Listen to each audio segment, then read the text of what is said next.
Siddipet rural మండలం రాకావాపూర్ రైతు వేదిక వద్ద నిర్వహించిన భూభారత చట్టం అవగాహన కార్యక్రమంలో జిల్లా కలెక్టర్ ఎం మను చౌదరి, జిల్లా అదనపు కలెక్టర్ అబ్దుల్ హమీద్ తో కలిసి ముఖ్య అతిథిగా పాల్గొన్నారు.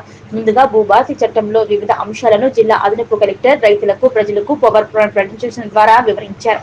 ఈ కార్యక్రమంలో జిల్లా కలెక్టర్ మాట్లాడుతూ భూ సమస్యలపై అధికారులు అందించిన ఆర్డర్లపై భూభారతి చట్టం ప్రకారం అప్పీల్ చేసుకునే అవకాశం ఉందని, రెవెన్యూ డివిజన్ అధికారి నిర్ణయంపై కలెక్టర్ నిర్ణయంపై భూ ట్రిబ్యునల్ వద్ద అప్పీల్ చేసుకోవచ్చని, గతంలో ధరణి వ్యవస్థ ఉన్నప్పుడు ఏదైనా అభ్యంతరాలు ఉంటే సివిల్ కోర్టుకు మాత్రమే వెళ్లాల్సి ఉండేదని, నేడు ఆ అవసరం లేకుండా అప్పీల్ వ్యవస్థకు అవకాశం కల్పించిందన్నారు. అప్పీల్ వ్యవస్థ అందించిన తీర్పు తర్వాత కూడా సంతృప్తి చెందకపోతే సివిల్ కోర్టుకు వెళ్లవచ్చని, దరఖాస్తుదారులకు అవసరమైన ఉచిత న్యాయ సలహాలను ప్రభుత్వం అందిస్తుందన్నారు.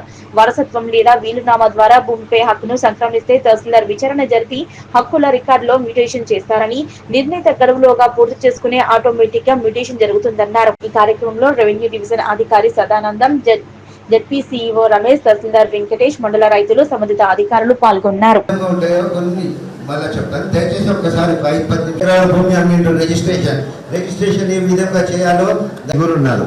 వాళ్ళు ఇప్పుడు ఒక అప్లికేషన్ పెట్టుకున్న తర్వాత వారం రోజులది లేదు.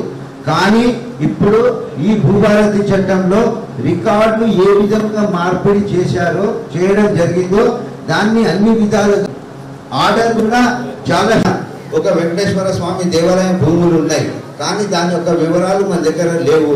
సో ప్రభుత్వం 25 నాడు చట్ట రూపంలో అసెంబ్లీలో బిల్ పెట్టి చట్టం లాగా తేవడం జరిగినది. వాళ్ళ కాస్టులు లేదు, మేమ కాస్టులు ఇప్పుడు కూడా గత 45 ఏళ్ళ నుంచి, కానీ ఆయన పేరు మీద చేస్తున్నాడు. నేను రైతు సంఘం జిల్లా అధ్యక్షునిగా పనిచేస్తున్నా. మాకు ముందుగా రాష్ట్ర పట్టా పాస్బుక్